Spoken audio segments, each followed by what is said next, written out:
Yeah, fine. All right. Out. What do you do when you are like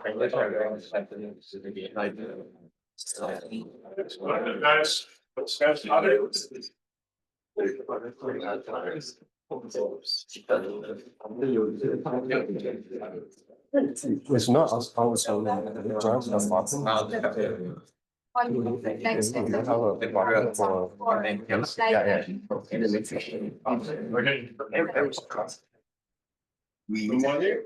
It's my great pleasure to introduce Professor Mohammad Maddah-Ali.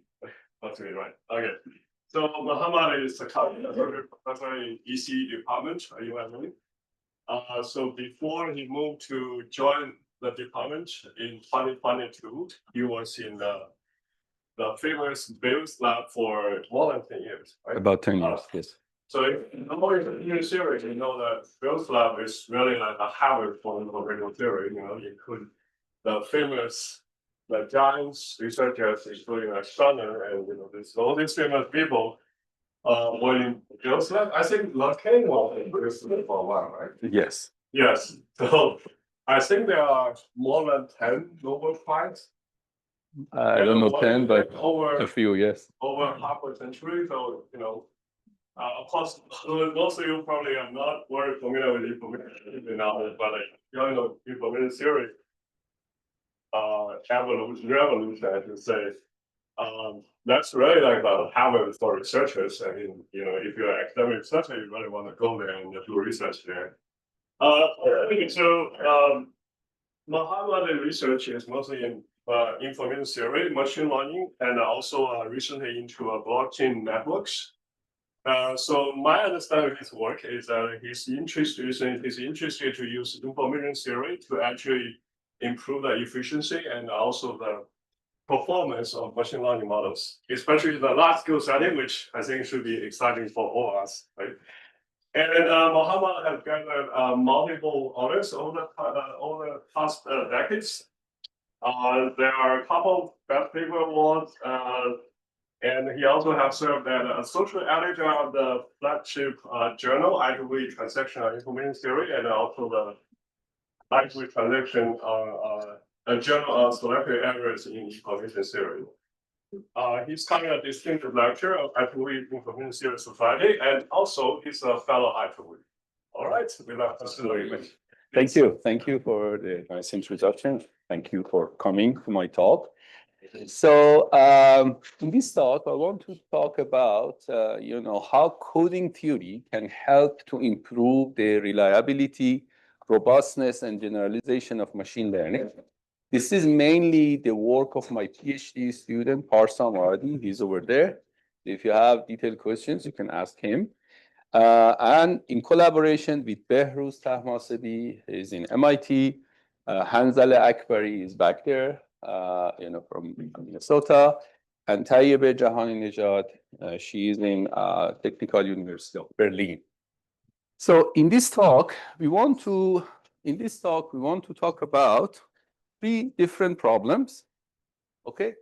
The first one is, in distributed systems, one of the problems that we have is the existence of a slow or a straggler, an adversarial server. The second problem that we want to talk about is, poor generalization error and how we can improve it. And the third one is, the problem of adversarial perturbation and how we can improve it.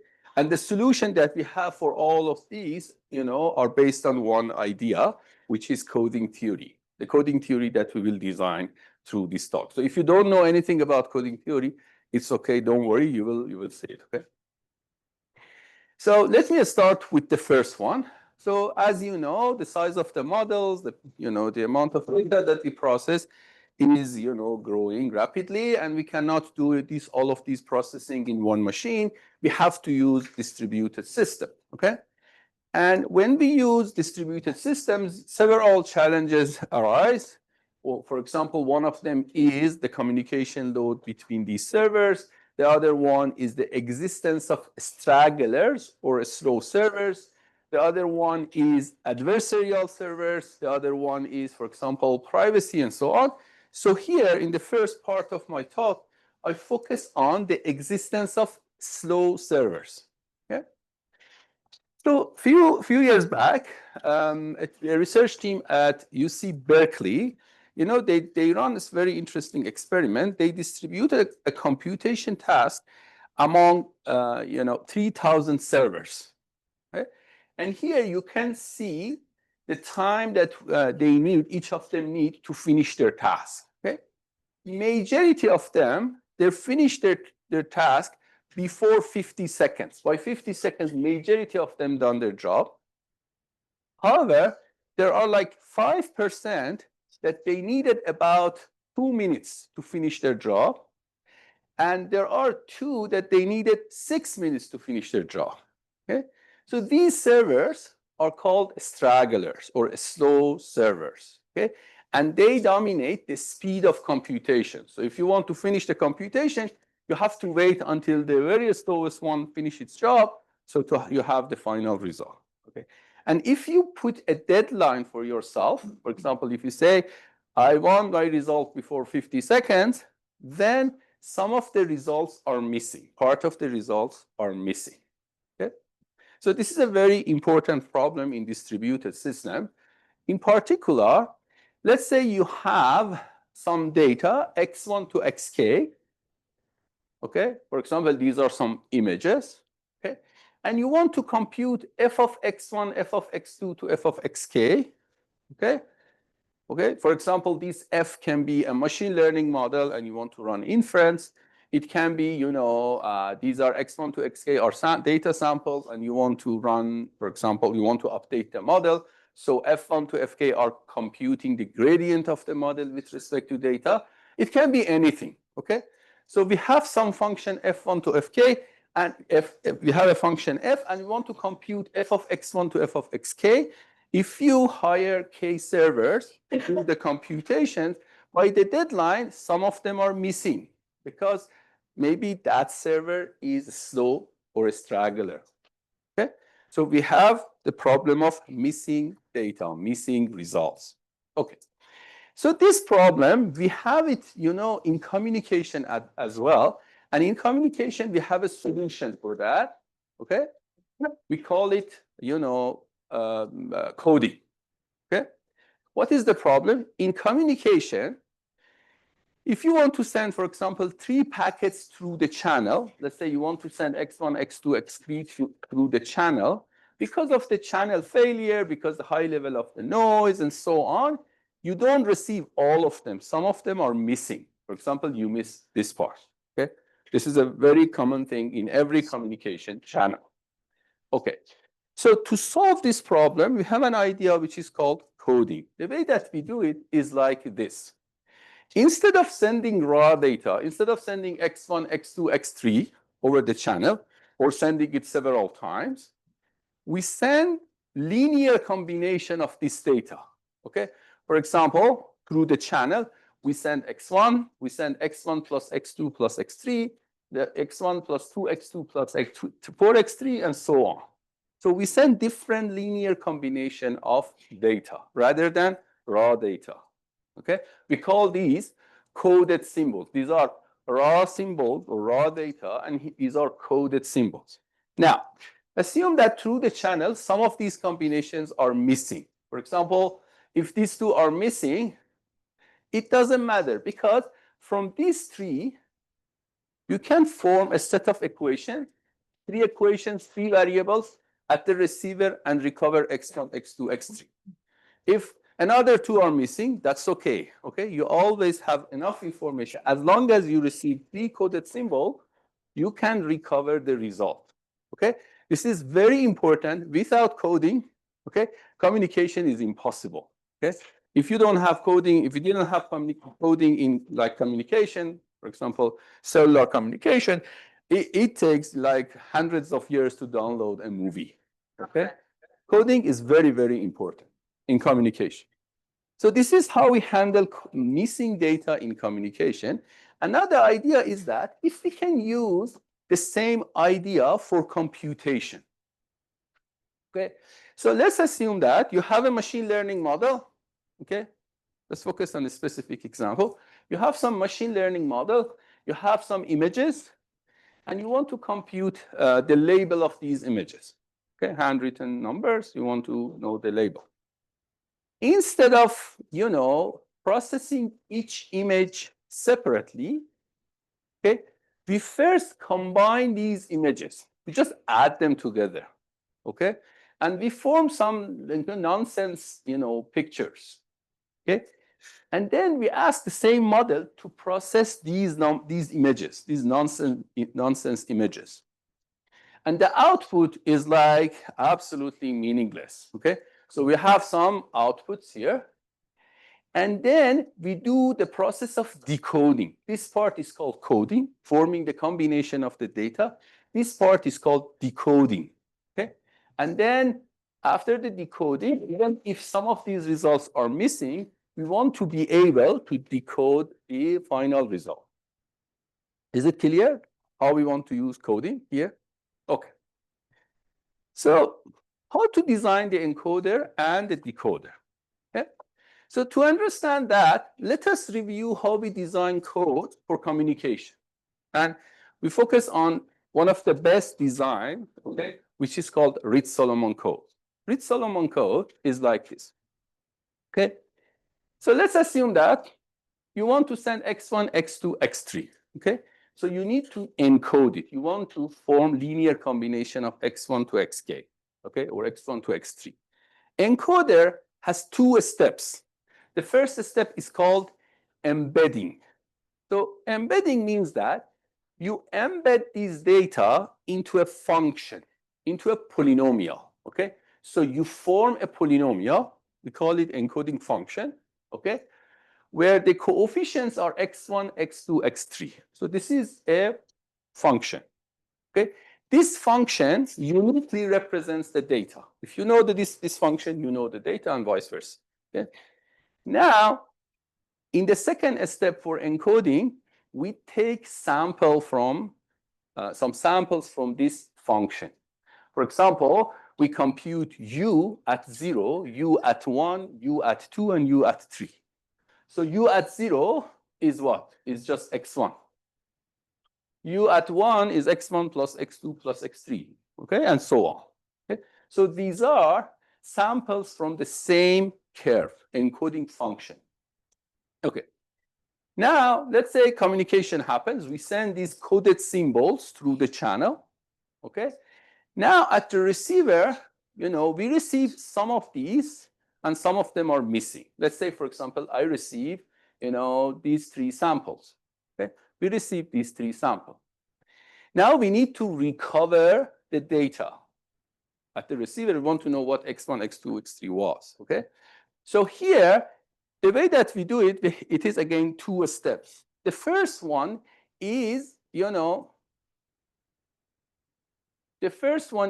recovering this polynomial uz, okay?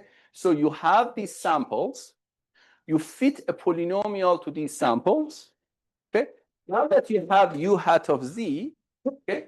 Now you can recover x1, x2, x3 because these are the coefficients of this polynomial.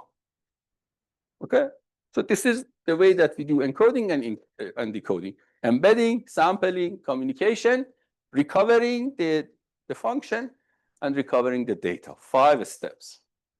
Okay, and as you can see here, polynomials have like a major role. Okay. Now, people try to push this idea for computing as well. Okay, in the last like 5-6 years. Okay. And the way that, they do it is like this. So again, we have x1, x2, x3. We encode it to x1 tilde, x2 tilde to xn tilde. These are coded symbols. We run the computation. We have f of x1 tilde, f of x2 tilde, f of xn tilde. And then from this one, we want to recover the result. So researchers had 3 design rules to design the code, decoder, and encoder. And the rules are like this. The first one is that, this f of x1 tilde, f of x2 tilde to f of xn tilde should be on a polynomial. the same way that we had it before. Okay, so these are on a polynomial. Second, this polynomial should represent uniquely the original result. So if I recover this polynomial, I should be able to recover f of x1 to f of xk. Okay, and third one is that the degree of this polynomial should be minimum, because the number of samples that you need to be able to recover this polynomial is related to the degree of this polynomial. Okay. So it looks, very nice, but this is very restrictive. Okay. These three rules are very, very restrictive. Okay. So here, the way that this approach only works for certain computations, including matrix multiplication and polynomial computation. And the second one is that these are numerically unstable. Okay, these are numerically unstable. And the third one is that practically you cannot use it. So remember, we wanted to use this kind of stuff for massive computations in machine learning, but computation in machine learning is just not polynomial computation or matrix multiplication. It's beyond that. So what can we do? Okay, so in this talk, the first part of the talk, I want to design the code based on a new foundation.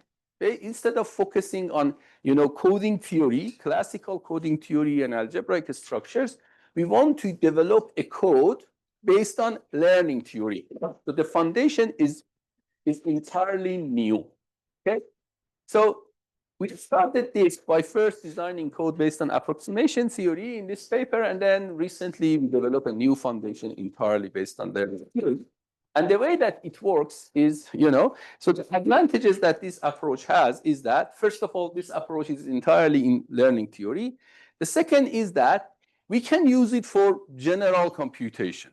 For any computation, you can use it. You think about it. So these computations can be anything crazy, and still this scheme works. And the last one is that, it is stable, robust, and communication efficient. So let me explain how we design the code. Okay, so here, again, we have 5 steps, okay? The first one is embedding. The second one is sampling. Then we have computation, okay? And then, we have, recovering. And then we have extracting the result. How does it work? So for embedding, remember, we have x1 to xk, and we want to compute f of x1 to f of xk. The first thing that we do is that we assign to each of these x1 to xk a constant. Okay, we call it alpha 1 to alpha k. For example, alpha 1 is 1 over k, alpha 2 is 2 over k, 3 over k, and so on. Okay, then we have some points, here. The first point is alpha 1 x1. The second one is alpha 2 x2. The last one is alpha k xk. Then we fit a function to these points, okay? Not exactly, approximately. So remember, I want to do embedding. So I pass a curve through these points approximately. Okay, so we pass a curve through this such that, u at alpha 1 is approximately x1. It doesn't have to be exact. Okay, u at alpha 2 is x2, and so on. So now we embed the data approximately into a function. Okay, so remember, these x1, x2, these are images. Okay, so we can form this function.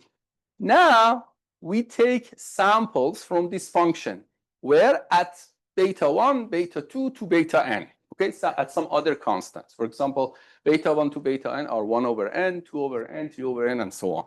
So we sample from this function at beta 1 to beta n. Okay? These beta 1 to beta n are my coded symbols. Okay? Remember, this function represents all of my data. And when I take samples, each sample is a function of all of my images. Okay? So now, these are my u of encoding function at beta 1 is my first coded symbol and so on. Then I run the computation on these coded symbols. Okay? So here, when I run the computation on my coded symbol, I will have at the decoder, I will have f of encoding function at beta 1, f of encoding function at beta 2 to f of encoding function at beta n.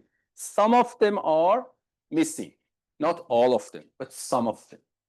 Okay, good. Now, we want to recover a function. Here, we pass a function through these points approximately again. Okay, so we have these data samples. Okay, so here we pass a function through these points, not exactly, approximately.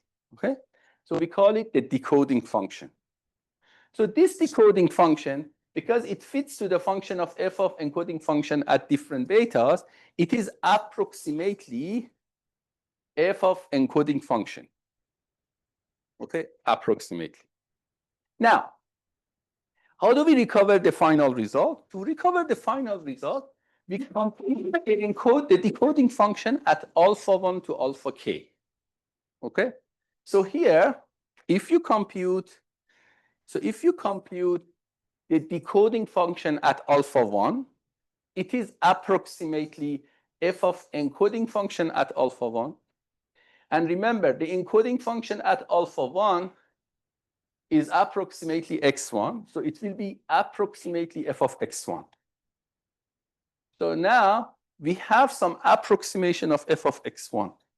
So if I do it for every alpha I, I have some approximation for my computation, even though some of my results are missing. Okay, so I have two approximations. The first one, when I fit the encoding function. The second one is when I fit the decoding function. Okay, now, so here you would say, how do you design the encoder and decoder? What do you mean by approximation? I have to be specific, right? So to do that, okay, I start with a loss function, the way that you do it in, machine learning. So I say my loss function is the accuracy of this estimation. Remember, instead of f of x1, I have f hat of x1. So I define the mean square error, okay, of my estimation, as the cost. Yeah. So this is, if this one is small, it means that my code is good. Very good. So now we try to minimize, we try to find the encoder and function and decoder function such that this loss function is minimal. And to limit myself, I assume that these functions are from Sobolev space of order 2. Okay, this is a very big class of functions, and these are the functions that if you compute, their derivatives up to the second order, and you take the integral of the square root of those derivatives, in the range that you are in, then it is bounded. Okay, so it's a very big class of functions. Okay, now, so we want to minimize this one. You agree that this is a very difficult task to find encoder and decoder that minimize this loss function. Can you comment on evaluation of f hats or u decoder and alpha I? How do you do that? So when I recover this function, Right. I just put alpha I in it. I recover u decode of z by fitting a curve into the samples that I have. Now I compute it at alpha I. Alpha is a scale. Yeah, alpha is a scale. And you will see these computations are, load of computation is extremely low, extremely low. So it's not these are not computation heavy. These are O of k and O of n, you will see it, okay? Okay, now to design the encoder function and decoder function, I need to minimize this loss function, which is very, very difficult. How do I do it? So here, I decompose this loss function, into two terms. The way that we do it, we add a term, f of encoding function as alpha I, add and subtract. Okay, then I have this one. Then I use triangle inequality, And then I can show that this one is less than this. So instead of focusing on minimizing this, I focus on minimizing these two terms. Now, these two terms are very interesting. One of them represents the accuracy of this estimation. Because remember, I had some samples and I fit some curve to it. And this one represents the estimation or approximation that I had in the designing the encoder. Okay. So now I want to minimize these two, but I cannot minimize these two separately because these two are interconnected. Because this one is a function of encoding function. This one is just function of encoding function, but this term, which is represented the accuracy of decoding function, it has encoding function in it too. Okay, so therefore, I cannot decompose these two, but I can first focus on minimizing this one as a function of encoding function, choose the best decoding function. When I assume that this one is fixed, then when I have this result, I use it as a regularizer and then find the optimum of this one. Okay, put these two together and I find the best decoding function. So first we start with designing the decoding function. Okay, so remember, I need to find the decoding function such that this one is minimum, okay, assuming that the encoding function is fixed. So this one is impossible to solve. And the reason is that I don't have U of decoding and F of U of encoding at alpha k, okay? So I don't have access to these kind of data. This is not what I have available when I'm designing the decoder function. What I have is that I have the result of F of encoding function at some betas, not alpha, okay? So therefore, as a replacement, we can focus on minimizing this one. Instead of this one, as a proxy, we minimize this one. Because I have these results, so I try to find a decoding function that minimizes this one. So if you do this, okay, the result will be very bad. There is no guarantee that the result is good. Do you know why?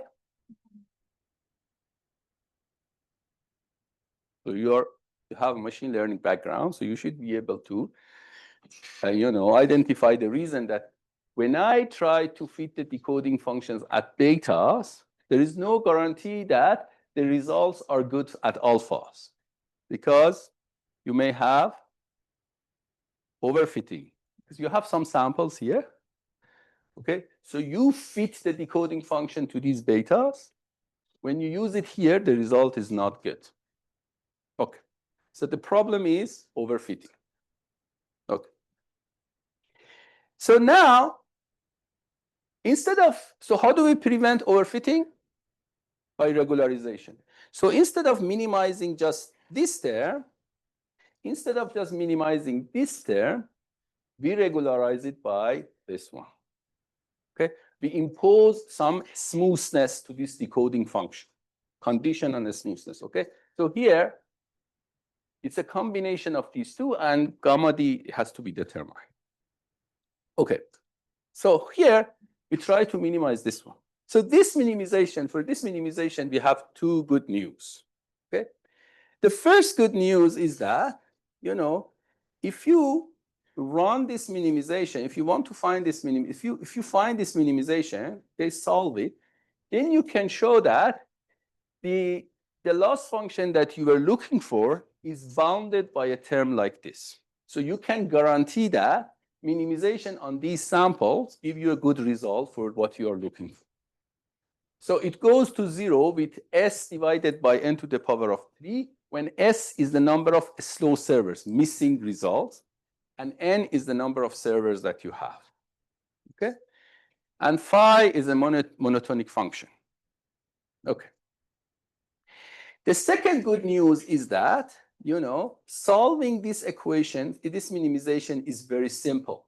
So the reason is that, this is a Hilbert space. This is a reproducible kernel Hilbert space. And we know that solving such equations, such minimization is simple using the representer theory.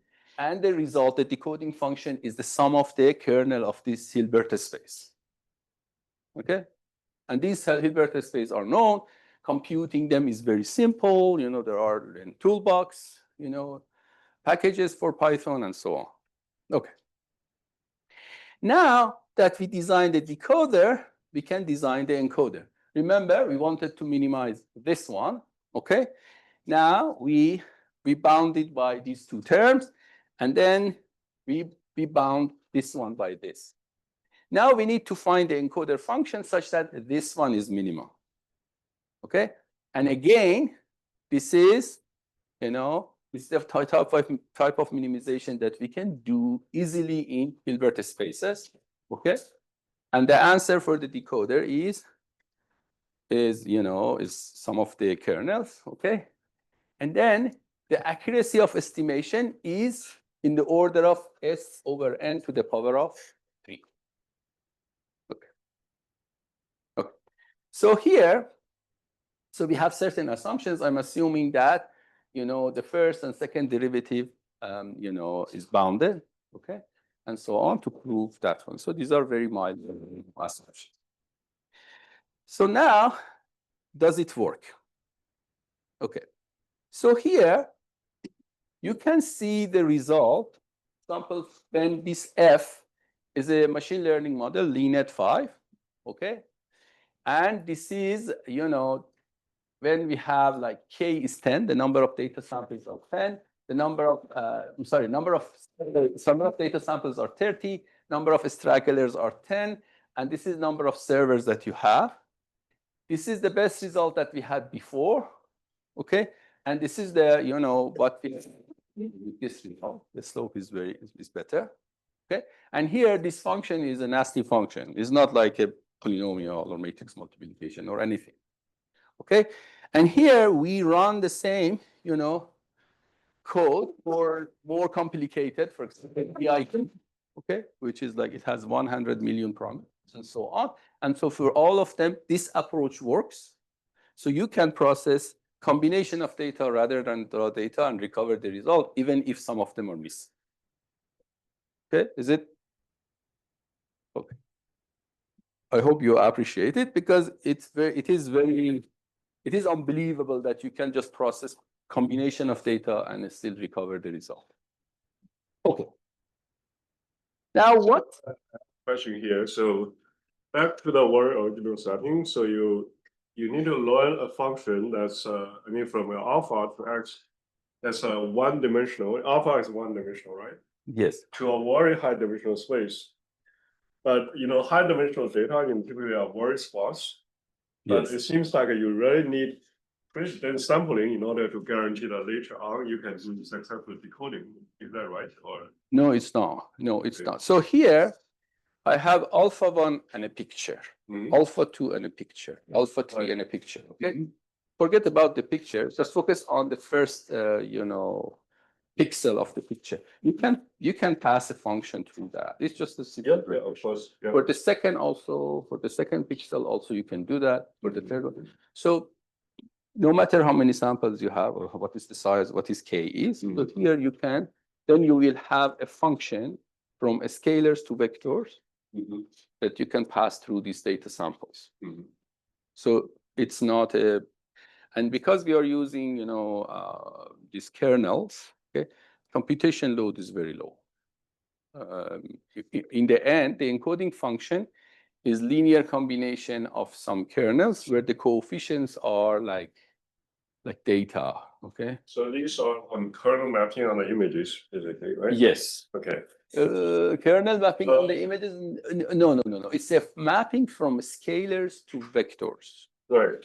Okay. So at certain alphas, this mapping give you the exact result, approximate the same picture. But in some other, you know, Z's or betas, the results are combination of these pictures.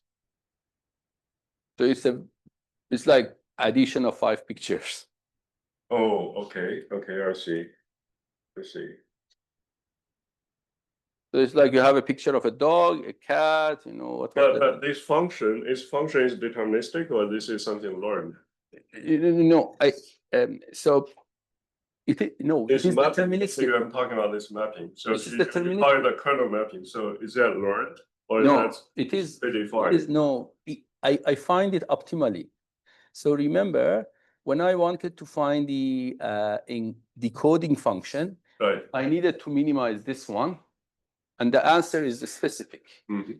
And when I want to design the encoder, I needed to minimize, you know, I needed to minimize this one. Mhm. And again, the answer is specific. Okay. It is So you use the representative theorem basically find Representative out theorem. the basis exactly. in a Hilbert space. Because from representative theory, we know that the optimum solution for this one is a summation of some, you know, kernels, the kernel at certain points. Okay? So the answer, the encoding function particularly, is like this. U of encoding is a summation of zk phi of v of, okay? Computing these zk's are also very, the computation overhead is very, very low. Mhm. Mhm. And Z case depend on X case or not? Zk are function of x case, okay? So load of computation of these zk's are in the order of k and the size of the picture, size of the images. So it is just nothing compared to the rest of the computations that you have that for these processing. These are not. They are simple computation. And the property doesn't depend on any assumption on F. So Because yes, your I F assume can be that. a Worry or nonlinear function. No. Here I'm just assuming that the you know, the It's the most infimum norm of always smooth. yes, exactly. The first and second derivative of the function is bounded. Okay, it means that it has certain smoothness. Okay. So to prove these results, we rely on these assumptions. For experiment, we just run it for any machine learning model. So F is something you know, or what, if you have to still learn, that's a network that you still have. No. F, so here, for example, I have a machine learning model. I know it. Okay. So you've already learned and trained. It is like a kernel or oracle that I use it. Okay. I don't care what it is, but it's a function that whenever I send a picture or combination of the pictures to it, it gives me the answer. Some servers run it. I don't care about the detail of this function, okay, at all.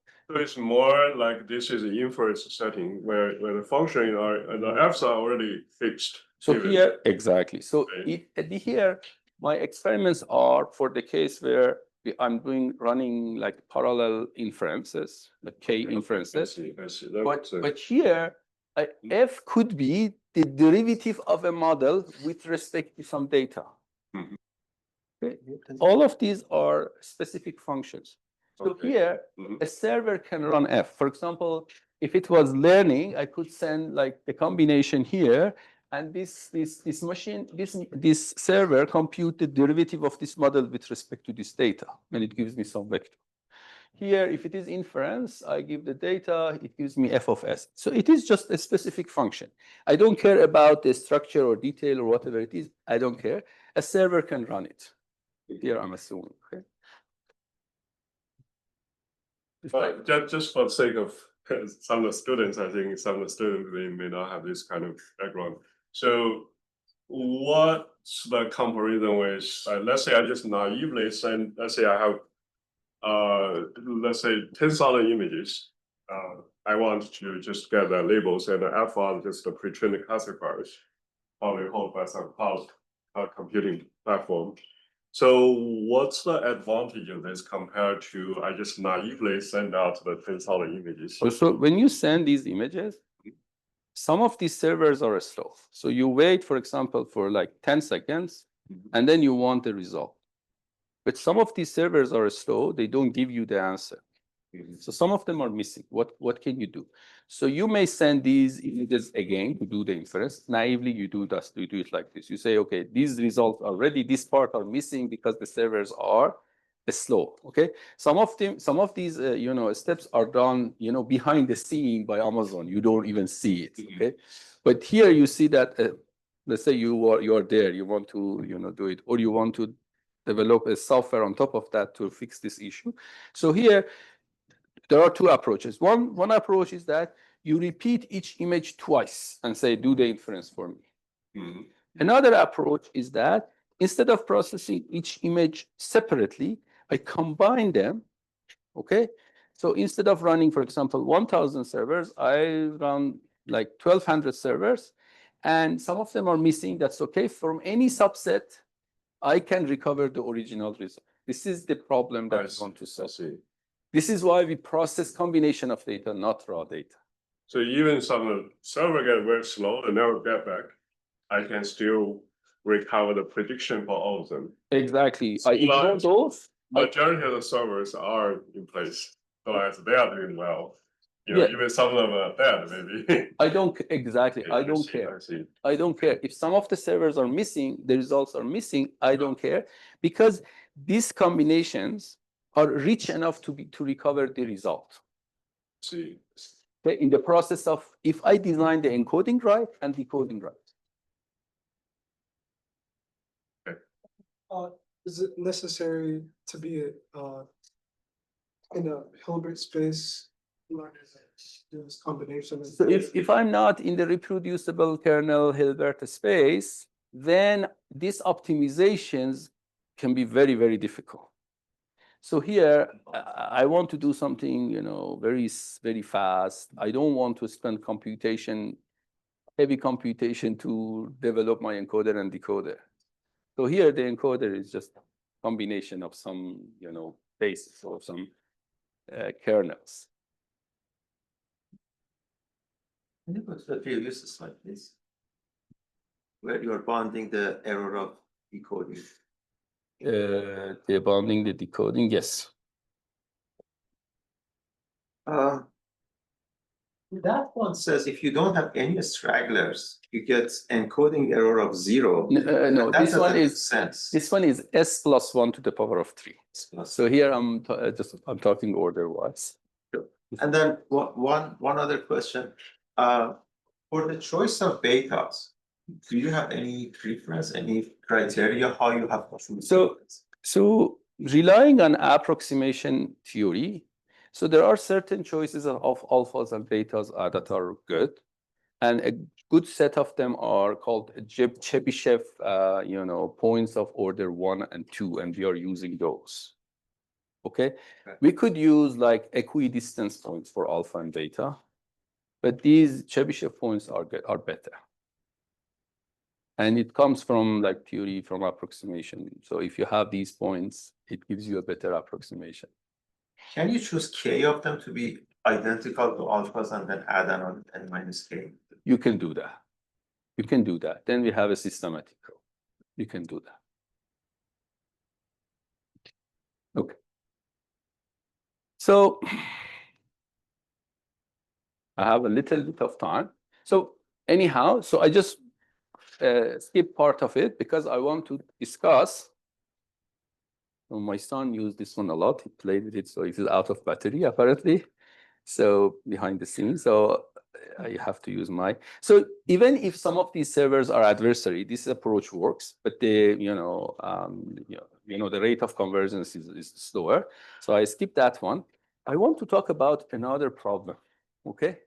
So this problem is more, connected to you. You understand it better.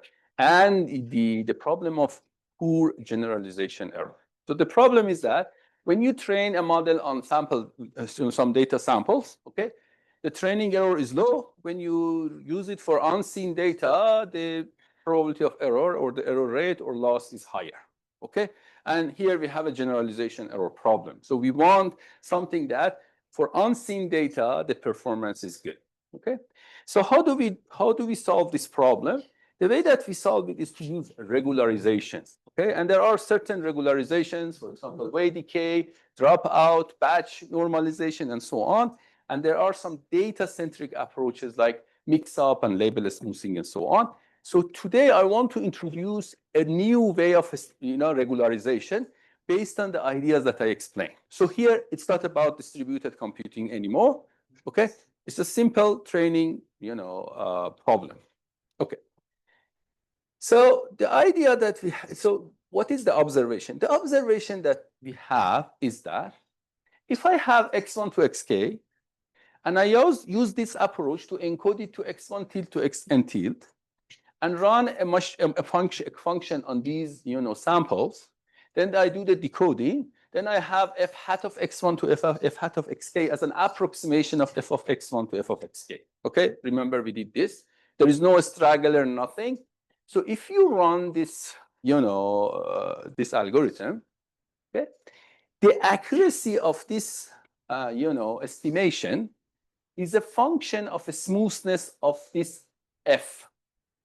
A smoother the f, okay, more accurate the computation. F is closer to f hat. Okay. On the other hand, we know that if f is smoother, if it's the machine learning model, it generalizes better.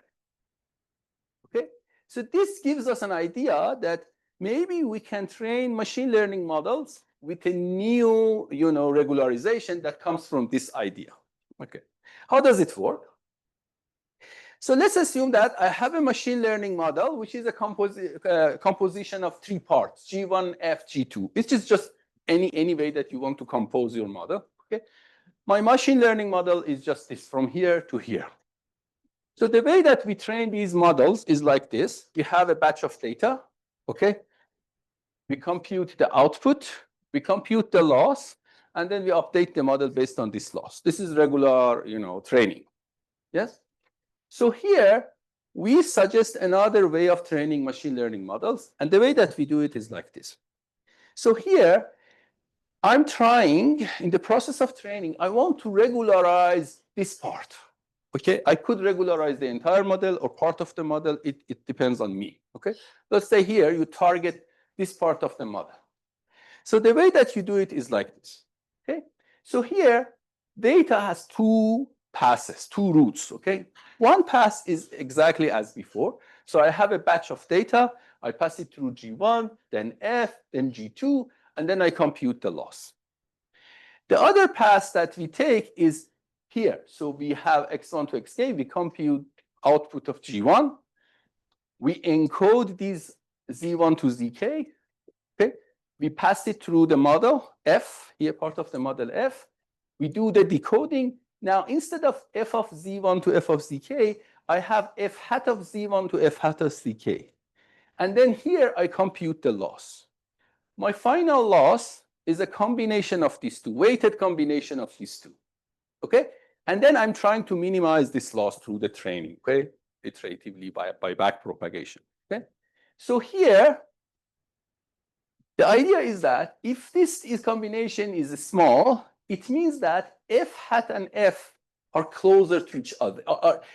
F is a smooth function. F hat and f are closer to each other. Therefore, f is a smoother function. And therefore, it generalizes better.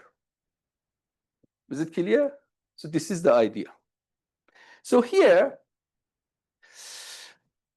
to see it, visually, I run it on. I use this scheme for a simple classification problem. We want to classify the blue points versus, the red point. There is a scheme called mix-up as a regularizer. If you run mix-up, the boundaries are this, solid line. So if you can see here, if these boundaries are really here, it's not very smooth. Sometimes the boundary is closer to the red points. Sometimes the boundary is closer to blue points, okay? And because of that, so generalization is not very good. However, if you use this approach, this is the boundary that you get, okay? So it's very smooth, and it doesn't touch the samples, okay? Because in the process of training, I force the model to be smoother. Okay. Or actually, can we think of the lower paths actually as a more advanced variable mix-up? Because, okay, so you are doing that for the intermediate layers, if it's a neural network model, and you are doing more complicated kind of linear combinations rather than, or even nonlinear combinations, I don't know. No, it's a linear combination. Linear combination, but mix-up because naive variable is only doing random combination of 2 points from the raw input. Right? Exactly, and you don't So have this the is an decoding. advanced variant of mix-up, basically. And you can see it as an advanced way of mix-up. The difference is that in the mix-up, you don't have decoding. No, Here I have no. decoding. True. And because of that, and then the process of finding the coefficients come from like coding, you know, way of a thing. And the thing is that here we can use it for both supervised and unsupervised learning. Mix-up is just for supervised. But by the way, I think in the literature, there must be some variant mix-up where they also operate in the intermediate layers. It's not just a raw input. I think there are this kind of variants. No, my problem is not middle layer or last layer or anything, but so always it is for, you know, supervised learning. Mhm. Yeah. It is for supervised. Here we can use it for unsupervised because, you know, input and output is like over there we had some combination, output is some combination, and then you have to live with it. Here we have some raw data, we process combination, we have the result, and then we recover it. And then therefore we can put it anywhere. So for mix-up, you have to start from some layer to the end because you want the label in the output. You can do from beginning to the end or from somewhere to the end, and for supervised. Right. So anyhow, the results like are very good, okay? And also you can use it, you know, for like unsupervised learning. For example, for GAN, we smooth out like the generator, regularize the process of like training the generator. And again, we have some good improvement, okay? And then, so let me just jump to the last part, which is adversarial training, just one slide. So adversarial perturbation. The problem is that you have a good model, you give this picture, okay? With good probability, it gets that this is a panda, okay? Now, in adversarial perturbation, you add a very, you know, small noise to it, okay? Such that the model give you a wrong answer. Even though the picture is exactly panda, okay, visually you don't see any difference, but the model gets something wrong. And the reason is that this noise is added in the direction that maximizes the loss. Okay? Okay, now, so we have a solution that in the inference time, we can, you know, help it. There are some solutions in the training, you do it, different approaches to prevent this. But the way that we do it is like this. Let's say I want to run inference for Z1 to ZK, okay? So again, I do encoding and decoding and compute the final results. But here at this stage and this stage, I run a random shuffling, okay?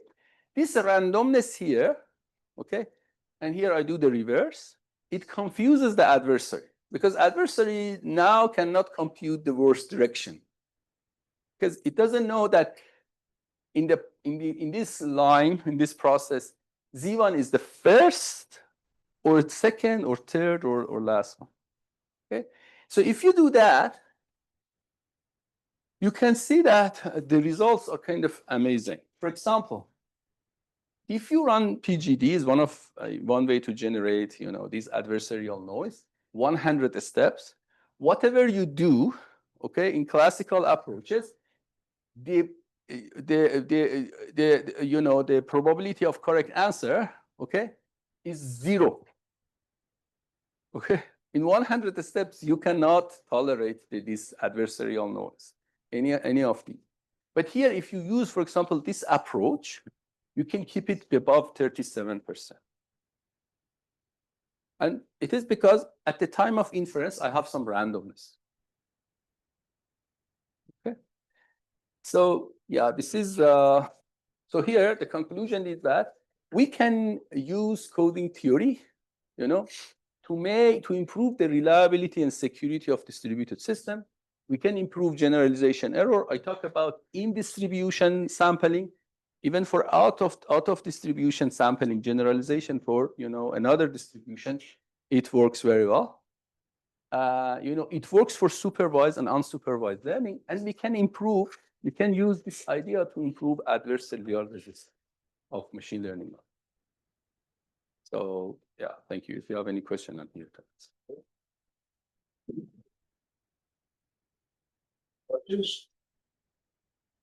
Yeah, I was curious if that last point that you made is parallel to controlled intersymbol interference. That's kind of the picture that In control theory, intersymbol interference, it is hard for me to see the connection. I don't know.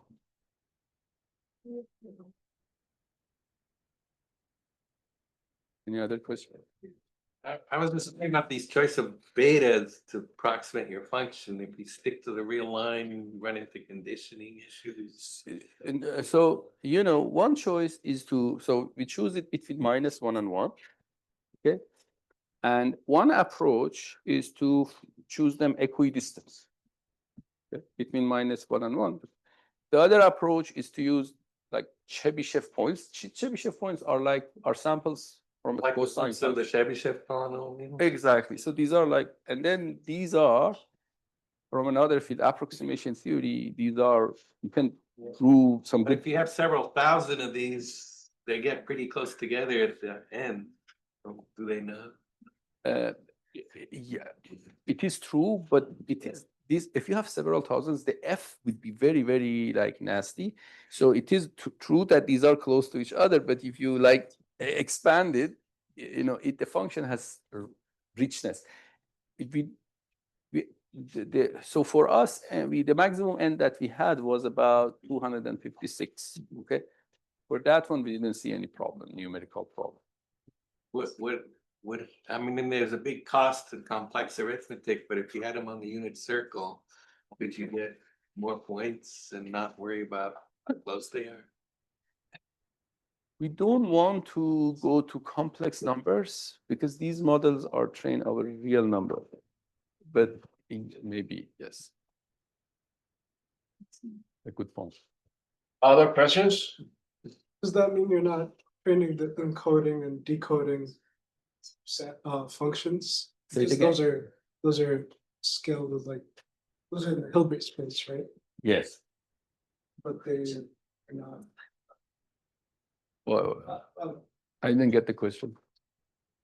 The question is whether the encoding and decoding. So encoder function is it's like a combination of some bases In the Hilbert space. in a Hilbert space. So these bases basically are kernels of that Hilbert space. This is and then it makes the computation simple. How do you not use complex numbers to train? So no, because the function f, so in machine learning, these f's are over real numbers, not on complex numbers. This is why I try to remain within real numbers. I'm just curious. So when you talk about 5 steps, and one is to find a fitting curve. So I understand if there's only 3 points, x1, x2, x3, find the fitting curve is very easy. But for machine learning, it's for large scale data. Is that possible or very complicated to find this fitting curve? And this is a very big issue. It is the complexity of developing these functions and taking samples, these 2 steps together, okay, is O of n. So the computation is very low. And, and there are some good, Python packages to do that. Even, we were not to worry about that. We just run those packages and they do it very good, like optimally. Very efficient. Other questions? Did you show something that was scaling to h squared, and what was that? Oh, this H square is the Hilbert Sobolev space of order 2, meaning that these functions up to the second order, the derivative, the square, the derivative to the power of 2 is the integral of that is bounded.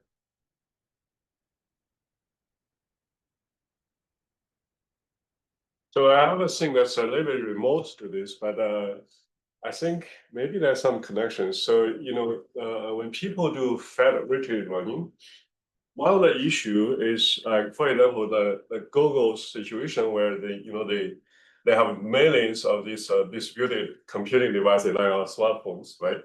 Obviously, they're not always on. Sometimes they're off. Yes. So I wonder if this can help to solve some of these problems. Although I can see the superficial version will work because you need to do data mix-up and you know, we need to respect privacy, right? We do federated learning. So, but still, I'm just curious if Yeah, there can be any advanced worms that can actually solve that problem. Yeah, so the problem, one of the problem in federated learning is that it's called a drop off. Some of the servers are Exactly. not, some of the Yeah. users are not there. Yeah. So we can, if we don't have this problem of sharing, as you said, because you know the advantage of federated learning is that my data does not leave my device. But if I want to combine my data with data of some other device, means that my data has to leave my device. So it is against the principle of federated learning, the main motivation of federated learning, because my data has to be combined with your data, and so it has to leave my device. Mhm. This is the problem. Otherwise, yes, you Yeah. can do it. You can do Yeah. it. I don't know I mean, what if we can do? I know that currently the linear combination weights are more or less deterministic. Yeah. What if we inject some randomness that can still help to protect the privacy to some extent? Oh, yes. So one way, absolutely. So one way, So by the way, just to clarify, when I say inject randomness, I'm not saying that inject noise for data itself. What I'm saying is that making the weights to be kind of random so that you make sure to some extent it's not recoverable. The original data points are not recoverable. Yeah, that's what I mean. by not adding noise, no? I mean, of course, you can have noise outside there. That one, yeah. I don't know, because I'm thinking the main challenge there is privacy. So if you can Yes, handle yes, privacy, yes. if you can add noise to it, if you can make it anonymous, any way that you can keep the privacy, yes, we can use coding there. Definitely, you can use it. Great. Let's thank Mohammad again.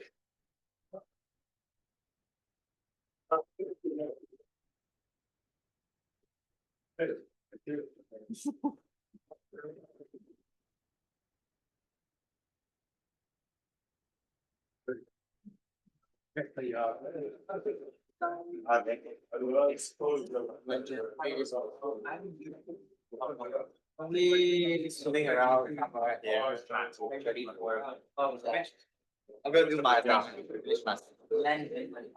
Notion. Yeah. Well, I